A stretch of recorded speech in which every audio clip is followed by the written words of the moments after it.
দেখি আমাদের মক্কেলের কি আছে? এই কি আছে? এই কি আছে?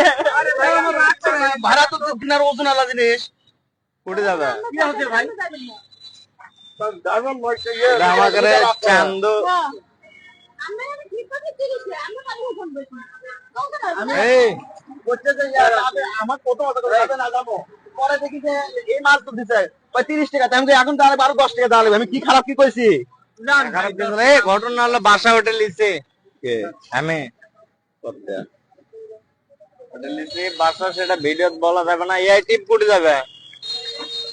কখন বার আছেন? সকালে বার আছে ম্যাচ। আচ্ছা হয়নি 600-700 টাকা ম্যাচ। প্রিয় দর্শক ভাই, যে আমাকে চান্দুর গাড়ি এটা। চান্দু হচ্ছে আমাকে ডুবছে চেয়ার। কি হয়েছে লাইভে কি দেখাচ্ছ লাইক এলো লাইক এলো।